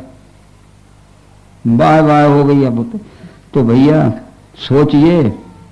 और ये जो हम कह रहे हैं प्रमाणित है कि इसलिए कि हमने भागवत रख ली है। ये अगर बातें जो हम कहते उसमें न लिखी हो तो कल बता देना हमारे रहते। हम अंधविश्वास में जिसने जो बताया हम मानते गए मानते गए मानते गए, और मानते मानते हमारे अपनी ज्ञान की दृष्टि ही मोतियाबिंद हो गई। ज्ञान की दृष्टि जो है ना वो ही बंद हो गई। बस माया मोतियाबिंद कटे जब करो सत्य सुन। तो अपना समय आज का यहाँ तक था भैया। ये हमने भागवत के ये ऋषभ देव का शरीर महकता था, भक्त प्रहलाद की कथा बताई, समुद्र मंथन की भागवत में लिखी है, हरिश्चंद्र की कथा बताई, और वो विश्वामित्र का हरिश्चंद्र का जो उसका झगड़ा था, कौन का, वशिष्ठ जी का। तो वो विश्वामित्र पूरा ज्ञानी था पर अकड़ैल था, इसलिए हम पूरे ज्ञानी हो जाएं, जब तक हमारा अहंकार न जाए तब तक हम किसी काम के नहीं हैं। इसलिए रामचंद्र जी ने सभी को यही शिक्षा दी थी। भरत से कहा था कि सब ही मान प्रदय आप अमानी, भरत प्राण सम सो मोहि प्राणी। जो सबका मान सम्मान करता है पर खुद मान अभिमान छोड़ देता है, भरत वो मुझे प्राणों के बराबर प्यार है। हम भी बन सके जितना सबका आदर करें और हम सबके द्वारा आदर न करवाना चाहें, बस इतना भर। किसी का आदर नहीं करते हैं तो दूसरे से मत पुजवाना। हम तो दूसरों से पुजवाना चाहते हैं और दूसरों के अनादर करते, हीन समझते सबको। तो ये अभिमान जब चला जाता है तब ज्ञान होता है, और बिना सत्व गुण के अभिमान जा नहीं सकता। गीता में लिखा है सत्वात् संजायते ज्ञानम, सत्व से ज्ञान होता है। बस ठीक, तो यहाँ समाप्त करते हैं। एक छोटी सी आरती होगी 5 मिनट और प्रसाद बटेगा। 5 मिनट में प्रसाद लेके ही हमारी देवियां जाएंगी और आरती आप कहना शुरू कर दीजिए। रेवा जी की आरती। भजन और भक्ति के संबंध में बहुत बड़ी भ्रांति इस मानव जगत में छा गई। धर्म और ईश्वर, भजन और भक्ति का मूल आधार हमारे सदग्रंथ ही रहा करते हैं। चारों युगों का जितना भी धर्म साहित्य है, संत वांग्मय है, कालांतर हो जाने से उसका जो मार्मिक रहस्य है सामान्य जनमानस से दूर हो चुका है, समझ के परे हो चुका है। सज्जनों, वो सभी धर्म ग्रंथ तत्वदर्शी सदगुरु गम्य हैं और वो हमें बुद्धि ग्राह्य कराते हैं। ये ग्राम पुण्यवान हैं, ऐसे तत्वदर्शी सदगुरु का सानिध्य हम आप सबको प्राप्त हुआ। हम आप अपना स्थायी कल्याण करने के लिए और परम सुख शांति प्राप्त करने के लिए सत्संग में आवें। और आज पहला दिवस था, 5 समझाया जाता है, धर्म ग्रंथों का यथार्थ स्वरूप निरूपण किया जाता है। हम आप सब उसको समझें और अपने को धन्य करें। आज भीषण धर्म गिलानी का समय है। सब लोग भजन और भक्ति तो कर रहे, सब भक्त हैं ही, पर भक्ति के 2 स्वरूप होते, पराभक्ति और गौणी भक्ति, यानी माया भक्ति और अमाया भक्ति। माया भक्ति क्या है? माया भक्ति का स्वरूप क्या है? माया भक्ति का स्वरूप है कि हम धर्म और ईश्वर को मानते हैं, परंतु आचरण रहित रहते, हमारा व्यवहार अशुद्ध रहता है। हम परस्परों के साथ अशुद्ध व्यवहार करते, यानी द्वैत बुद्धि के व्यवहार का स्वरूप ही माया है। और वो माया भक्ति हम करते हैं। संतों ने जताया है कि अमाया भक्ति हमें करना है। अमाया भक्ति कहते हैं अविरल भक्ति, अनन्य भक्ति, पराभक्ति, विशुद्ध भक्ति को। और हम भक्ति तो कर रहे हैं, हम भक्त हैं, पर अनन्य नहीं। और उसकी पहचान ये है कि हम भक्त होकर भी हमारा व्यवहार शुद्ध नहीं, ये उसकी पहचान है। और अनन्य भक्ति का निर्देश शास्त्रों में मिलता है। भगवान राम स्वयं अनन्य भक्ति के लिए कहते हैं कि समदर्शी मोहि कह सबको, सेवक प्रिय अनन्य गति सो। जो अनन्य होते, अनन्य शब्द अन यानी नहीं, अन्य यानी दूसरा, दूसरा नहीं है, यानी अभेद भाव। मयि च अनन्य योगेन भक्ति अव्यभिचारिणी, अव्यभिचारिणी भक्ति, ये पर्यायवाची शब्द हैं। तो सज्जनों, प्रत्येक व्यक्ति को सत्संग की आवश्यकता है, क्योंकि हमें अनन्य होना है। हमारी परम सुख शांति, परम आनंद, परम समाधान हमसे बहुत दूर है और एक शुभ अवसर हमें प्राप्त हुआ है। सब प्रकार के मान अभिमान छोड़कर समस्त ग्राम के भाई बहनों, श्रद्धावान नर नारियों से, आत्मस्वरूप सज्जनों से निवेदन है कि वो नित्य इस ज्ञान गंगा में स्नान करें और समय पर आवें। सत्संग में बैठने का एक तरीका होता है और सत्संग प्राप्त करने का भी एक तरीका होता है। तो बहुत से लोग पहले आ जाते और बीच में उठ के चले जाते, बहुत से लोग कुछ देर बाद आते और बहुत से लोग आखिरी में आते हैं, सत्संग समापन के समय आते हैं। तो जिस तरह से हम शिक्षक हैं, हम विद्यार्थी को पढ़ाते, यदि विद्यार्थी हमारे पहले दूसरे पीरियड को अटेंड ना करे या बीच के पीरियड अटेंड करे, अंतिम आखिरी के पीरियड अटेंड ना करे, तो उसको उस विषय वस्तु से लक्षित नहीं कराया जा सकता, यानी उसको वह विषय वस्तु समझ में नहीं आ सकती। तो सत्संग प्राप्त करने का तरीका यही है कि हम आदि से अंत तक आएं और समय निर्धारित रहता है सत्संग का, उस समय को हम ध्यान रखें, क्योंकि किसी भी वस्तु को लक्षित कराने के लिए जो पूर्व प्रारंभ उद्बोधन होता है, वह उस वस्तु को प्राप्त करने का एक मूल आधार होता है और वो हम प्राप्त नहीं कर पाते क्योंकि लेट आते हैं। तो खैर, अभी आज पहला दिन है, कल से हम जरूर ध्यान रखें और सत्संग प्राप्त करें। सज्जनों, अनन्य होने के लिए, अनन्य भक्ति प्राप्त करने के लिए हमें हमारा निजमूल स्वरूप क्या है ये जानना पड़ेगा। हमारा निजमूल स्वरूप ये विश्व है। प्रत्यक्ष जो कुछ भी दिख रहा है हमारे से आदि अंत मध्य रहित विस्तार में ये दिखाई देने वाला विश्व ही विश्वरूप परमात्मा है। ये बात बड़ी आश्चर्ययुक्त लगती होगी। सभी संतों ने, सभी वेदज्ञ तत्वदर्शी ऋषि मुनियों ने कहा है कि ये विश्व ही विश्वरूप परमात्मा है। इस विश्वरूप परमात्मा को हम नहीं समझ पाए। शास्त्रों में लिखा है, अनेक प्रकार के भ्रम उसमें हमने चढ़ा लिए, क्योंकि हम अपनी स्वकीय बुद्धि से उन शास्त्रों को समझते रहे। परमात्मा के 3 स्वरूप होते, क्षर ब्रह्म, अक्षर ब्रह्म, पुरुषोत्तम ब्रह्म। वेद शास्त्रों में, सभी धर्म ग्रंथों में कहीं परमात्मा का सगुण साकार स्वरूप दर्शाया गया है, तो कहीं अक्षर ब्रह्म का वर्णन आया है, तो कहीं पुरुषोत्तम ब्रह्म का वर्णन आया है। परमात्मा के ये भाव हैं 3।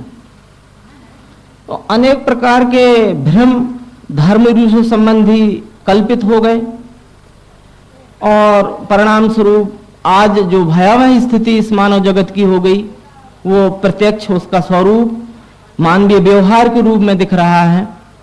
तो संपूर्ण मानव समाज को प्रेम और एकात्मता के समन्वय में जोड़ने के लिए और अपना स्थायी आनंद प्राप्त करने के लिए एक खोज हो चुकी। नवम बुद्ध अवतार नारायण भगवान श्री मायनंद चैतन्य जी इस विश्व प्रकृति के घूमते हुए परिभ्रमण चक्र के 10 मालिका के 9वें अवतार। नवम बुद्ध अवतार भगवान श्री मायनंद चैतन्य जी द्वारा एक सरल खोज, एक योग युक्ति खोजी गई जो हमारे सामने सरलता से उपलब्ध है। इस सर्वांग योग एक छोटी सी पुस्तक है, उसमें वो थ्योरी के रूप में दिग्दर्शित है। उसका प्रयोग साक्षात प्रयोग होता है, वो प्रयोग हम कर रहे हैं। वह प्रयोग ही हमारे निज मूल स्वरूप को दर्शित करता है, दर्शाता है। हम उसे समझें, उस योग युक्ति को समझें और हमारे उस परम सुख, परम आनंद, परम समाधान को प्राप्त करें। सज्जनों, अपने निज मूल स्वरूप को जानने के लिए हमारे पास, मानव मात्र के पास 8 साधन हैं। 5 ज्ञानेंद्रियां, 6वां मन, 7वीं बुद्धि, 8वां जीव आत्मा जान जो जानने आए। यह विष्णु परमात्मा 10 अंगों से तिष्ठित है। भगवान श्री कृष्ण जी ने 7वें अध्याय में समझाया, अपना स्वरूप समझाते हुए समझाया, पृथ्वी जल अग्नि वायु आकाश मन और धी अहंकार ही मेरे प्रकृति के 8 अंग हैं। ये प्रकृति जो दिख रही है, प्रकृति 10 अंग से तिष्ठित है। अष्टधा प्रकृति इसको कहा, भिन्न प्रकृति अष्टधा। पृथ्वी जल अग्नि वायु आकाश, मन बुद्धि अहंकार। मन यानी रजोगुण, बुद्धि यानी सतोगुण, अहंकार यानी तमोगुण। ये 5 तत्व और 3 गुण मिलके ये अष्टधा प्रकृति है। प्रकृति कहते ही कुछ छूटता नहीं, हमारे सहत ये सब प्रकृति ही है जो 4 खानियों की चराचर सृष्टि के रूप में प्रत्यक्ष दिख रही है। तो इस विश्व की कोई भी वस्तु अपन हाथ से उठाते हैं तो उसमें 8 अंग रहते हैं। और वो अष्टधा प्रकृति 2 भागों में विभाजित होती है, परा और अपरा। परा निर्गुण निराकार को कहते हैं, अपरा सगुण साकार को कहते हैं। अपरा आयाने नहीं, परायाने स्थाई, जो स्थाई नहीं है अर्थात परिवर्तनशील है, और परायाने स्थाई जो परिवर्तन होते हुए भी हमेशा है पना रहता है, जिसका अस्तित्व रहता है। इस तरह से वह अष्टधा प्रकृति 2 भागों में विभाजित है, अपरा और परा। अपरे मितस्तुन्याम प्रकृतिम विद्धि में पराम जीव भूताम महाबाहो यदम धार्यते जगत। तो ये 10 अंग, 5 तत्व, 3 गुण और सगुण निर्गुण। परा अपरा यानी सगुण निर्गुण, अपरा यानी सगुण, परा यानी निर्गुण। ये 10 अंग, ये इस विश्व में 10 अंग हैं। ये 10 अंग का विश्व है। तो विश्व की कोई भी वस्तु हम हाथ में लेते तो वो 10 अंग की। किसी भी वस्तु की पहचान उसके गुण अंग या लक्षण से होती। हम कोई भी वस्तु इस विश्व की प्रयोग के लिए रख सकते। हमारे पास ये बतासा प्रयोग के लिए है, आप भी कोई भी वस्तु प्रयोग के लिए रख लें। मिट्टी का, पत्थर का, लकड़ी का कोई भी टुकड़ा, पिंड, घटक, इकाई या कोई भी वस्तु आप हाथ में लेकर प्रयोग कर सकते हैं। जैसा मिलान हम यहाँ करेंगे वैसा आप वहाँ करते जाइए और अपना निज मूल स्वरूप अपन पहचानें, अपना अनुभव करें कि क्या है। तो हमारे पास पहला साधन आंख है। इस पिंड स्वरूप अधिष्ठान की ओर जब हम खुली आंख से देखते हैं तो प्रत्यक्ष दिखता है। ये पिंड स्वरूप अधिष्ठान है, यहां से हम देखना चालू करते हैं, देखना प्रारंभ करते हैं तो यहां से ये जैसे जैसे हम आंख घुमाते जाते हैं तो ये सर्वत्र दिखाई देता है। ये जो कुछ भी खुली आंख से दिखाई दे रहा है ये रूप है। रूप अग्नि तत्व का गुण है। रूप भाव से अग्नि अखंड है, सर्वत्र है। अग्नि ही हमारी आंख में रूप बन के प्रविष्ट हुआ है। खुली आंख से हम देखते हैं तो प्रत्यक्ष दिखता है। अब रूप देखने का एकमात्र साधन आंख ही है। रूप का अनुभव करने के लिए हमारे पास पहला साधन आंख है। अब आंख साधन ना हो तो संसार में ऐसा कोई कृत्रिम साधन नहीं जिससे हम रूप का अनुभव कर सकें। तो दिखने वाला रूप और देखने का साधन आंख, इन दोनों का अधिष्ठान अग्नि तत्व ही है। क्यों? यदि अग्नि तत्व का ये प्रकाश ना हो और आंख हमारी खुली हो तो भी हमें ये रूप नहीं दिख सकते, अंधेला दिखेगा, रूप के प्रकार अनुभव नहीं आएंगे। और यदि अग्नि तत्व का ये प्रकाश है परंतु हमारी आंख में ये अग्नि तत्व की जो चक्षु शक्ति है वो ना हो तो भी हमें रूप अनुभव नहीं हो सकता। तो देखने वाला रूप और देखने का साधन आंख, इन दोनों का अधिष्ठान अग्नि तत्व है। अग्नि ही हमारी आंख में रूप बन के प्रविष्ट हुआ। दूसरा साधन हमारे पास त्वचा है। हम इसी पिंड स्वरूप अधिष्ठान को छू के देखें तो स्पर्श की अनुभूति होती है, सर्वत्र स्पर्श की अनुभूति होती है। जितने विस्तार में हमने रूप का अनुभव किया, अब हमारी आंख बंद भी हो परंतु दूसरा साधन हमारे पास त्वचा है। इसी पिंड स्वरूप अधिष्ठान से लेकर सर्वत्र हम छू के देखते हैं तो बराबर हमें स्पर्श का अनुभव होता है। स्पर्श भाव से वायु अखंड है। वायु ही हमारी आंख में त्वचा में स्पर्श बन के प्रविष्ट हुआ है। तो इस पिंड स्वरूप अधिष्ठान में आने वाला स्पर्श और स्पर्श का अनुभव करने वाला साधन त्वचा, इन दोनों का अधिष्ठान वायु तत्व ही है। यदि वायु तत्व की स्पर्शन शक्ति इस त्वचा में ना हो तो हम स्पर्श भी करते तो स्पर्श नहीं होता। जैसे पैरालाइसिस हो जाते हैं, लकवा फैलिस, तो हम टोचते भी हैं तो पता नहीं चलता। जहां वायु है तो स्पर्श जरूर होगा और जहां वायु का संचार नहीं हो वहां स्पर्श का अनुभव नहीं होता। तो स्पर्श भाव से वायु अखंड है सर्वत्र। हमें अब स्पर्श का अनुभव करने के लिए इस त्वचा के अलावा संसार में और कोई कृत्रिम साधन नहीं कि हम दूसरे साधन से स्पर्श का अनुभव कर सकते हैं। ये विश्वरूप परमात्मा का दूसरा अंग वायु का हमने अनुभव किया। तीसरा साधन हमारे पास कान। इस पिंड स्वरूप अधिष्ठान को हम फिर क्रिया करते हैं, प्रयोग करते हैं, इसको बजा के देखते हैं तो शब्द की अनुभूति होती है। शब्द की अनुभूति होती है। शब्द आकाश तत्व का गुण है। शब्द भाव से आकाश भी अखंड है। आकाश कहते हैं पोलेपन को। ये अवकाश जो दिख रहा है, ये पोलापन, जितना भी अनंत विस्तार में ये जो पोलापन है, ये पोलेपन को ही आकाश कहते हैं। और ये शब्द जो होता है ये आकाश का गुण है। आकाश तत्व की क्रियाशील ज्ञानेंद्रिय कान है। कान से ही शब्द का अनुभव होता है। संसार में और कोई कृत्रिम साधन नहीं जो हम शब्द का अनुभव कर सके कान के बगैर।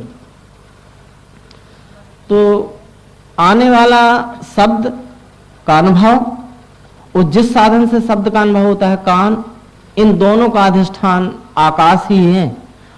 आकाश तत्व ही हमारे कान में शब्द बनकर प्रविष्ट हुआ है और अपने ही सजाती ये गुण का अनुभव कर रहा है शब्द का। अब चौथा प्रयोग करते, इसी पिंड स्वरूप अधिष्ठान को जीभ से लगाते तो रस की अनुभूति होती। रस जल तत्व का गुण है। जल तत्व की क्रियाशील ज्ञानेंद्रिय जिह्वा है। रस का अनुभव करने के लिए जीभ ही एकमात्र साधन है। संसार में और कोई कृत्रिम साधन नहीं हमें रस का अनुभव करने के लिए।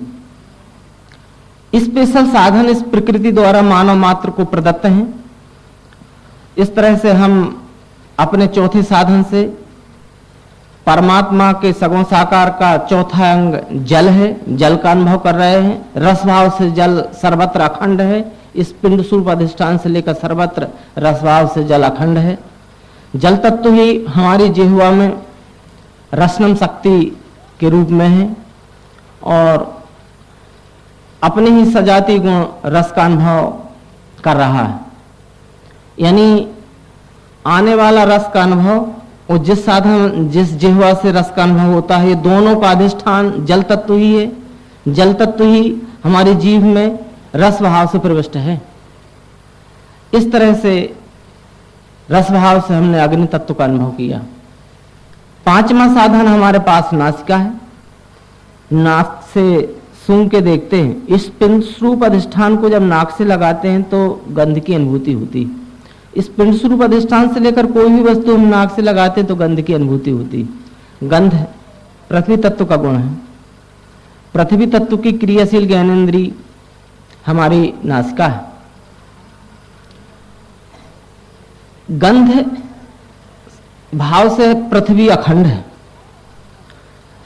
सर्वत्र हमें गंध भाव से पृथ्वी का अनुभव हो रहा है। सूंघ के देखते हैं। उसके प्रकार भेद हैं गंध के, सुगंध दुर्गंध के रूप में। और गंध का अनुभव आने के लिए एकमात्र साधन नासिका ही है। नासिका के अलावा संसार में और कोई साधन नहीं। तो गंध और गंध का साधन जिससे नासिका, इन दोनों का अधिष्ठान पृथ्वी तत्व ही है। इस तरह से हमने एक ही पिंड स्वरूप अधिष्ठान में 5 प्रकार का अनुभव किया।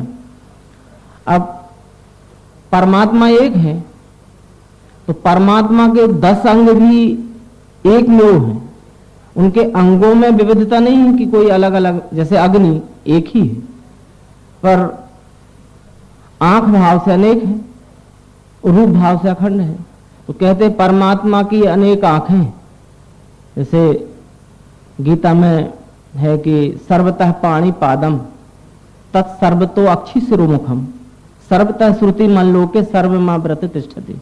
उस परमात्मा के सर्वत्र आंखें, अक्ष। तो आंख भाव से परमात्मा अनेक है। देखो स्वेदस खाने के, अंडस खाने के, पिंडस खाने के कितने जीव हैं, कितनी आंखें हैं। रूप भाव से अखंड है, आंख भाव से अनेक है और अग्नि एक ही। ऐसे वायु एक है, स्पर्श भाव से अखंड है और त्वचा भाव से अनेक है।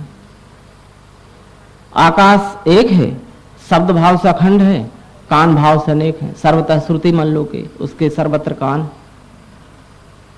इसी तरह से जल तत्व एक है, रस भाव से अखंड है, जीव भाव से अनेक है।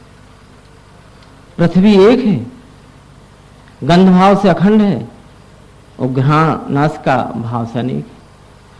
तो एक ही परमात्मा सहस्र शीर्षः पुरुषः सहस्र अक्षः सहस्र पाद सा भूमिम विस्मृतो विरात्वात् अति तिष्ठत् दशांगुलम। ऐसा जो कहा गया, ये 10 अंगों से तिष्ठित है। हजारों सिर वाला, हजारों नेत्रों वाला, हजारों पैरों हाथों वाला परमात्मा वह 10 अंगों से तिष्ठित है। ये 10 अंग है। तो 5 तत्वों का हमने इस पिंड स्वरूप अधिष्ठान में अनुभव किया। इस पिंड स्वरूप अधिष्ठान से लेकर संपूर्ण विश्व में हमें 5 तत्वों का अनुभव किया। अब ये अनुभव हो गया कि ये शरीर भी पंच तत्वात्मक है और पूरी रचना पंच तत्वात्मक है। ये प्रत्यक्ष दिखने वाली पूरी प्रकृति पंच तत्वात्मक है। हमने प्रत्यक्ष दर्शन किया। अब इसमें विजाती कोई वस्तु आपको अनुभव आ रही हो तो आप सोच सकते हैं इसमें कि 5 तत्व के अलावा दुनिया में कुछ है ही नहीं। जितनी भी जड़ चेतन सृष्टि रचना दिख रही सब 5 तत्व की ही बनी। कोई भी वस्तु आप प्रयोग करके देख लीजिए मिलाएंगे। ये शरीर भी 5 तत्व का बना है, ये चेतन है, ये जड़ है, जड़ भी 5 तत्व का बना है। कोई भी चीज ऐसी नहीं है जो 5 तत्व से अलग हो। छठवां साधन हमारे पास मन है। इस पिंड स्वरूप अधिष्ठान में 6वें साधन मन से प्रयोग करके देखते हैं। मन 5 ज्ञानेंद्रियों से सूक्ष्म है। 5 ज्ञानेंद्रियां स्थूल हैं। तो इसी पिंड स्वरूप अधिष्ठान में 3 गुणों का अनुभव करते हैं, सतोगुण, रजोगुण, तमोगुण। तो 5 तत्वों से 3 गुण सूक्ष्म है। तो सूक्ष्म को सूक्ष्म से अनुभव होता है और साधन भी 5 ज्ञानेंद्रियों से सूक्ष्म है। इस पिंड स्वरूप अधिष्ठान को मन के द्वारा संग करते हैं। इसको पीस कर घी के साथ मिला के खाते हैं। घी स्निग्ध पदार्थ है। पीस करके इस बतासा को घी के साथ मिला के खाते हैं तो उपयोग में बहुत अच्छा लगता है और परिणाम में भी बहुत अच्छा, हिष्टि पुष्टि बलवर्धक परिणाम भी बहुत अच्छा आया। उपयोग से लेकर परिणाम तक अच्छा ही अच्छा अनुभव आ रहा है। ये अच्छा अच्छा अनुभव ही सतोगुण है। अब अनुपान बदलते हैं, इस पिंड स्वरूप अधिष्ठान को पीसते हैं और जल के साथ मिला के शरबत बना के पीते हैं, तो पीने के स्वाद में अच्छा लगता है, उपयोग अच्छा, पर हम 1-2 गिलास पी जाते हैं तो परिणाम में हानि होती है, परिणाम हानिकारक आता है, सर्दी जुकाम गले में खराश होती, तो उपयोग अच्छा परिणाम खराब, ये मिश्रित अनुभव, अच्छा बुरा मिश्रित अनुभव ही रजोगुण है। तीसरा, इसको सूखी नीरी चबाते हैं, चबाने में तीसरा प्रयोग करते हैं, इस पिंड स्वरूप अधिष्ठान को मन के द्वारा संग करते हैं, तो इसको चबाते हैं तो कठिनाई, परेशानी, दांतों से टक्कर, मसूड़े छोड़ने की संभावना रहती है। किसी तरह इसको खा ही लेते हैं तो चर्र चर्र की आवाज आती और परेशानी होती, खा ही जाते हैं तो शक्कर का गुण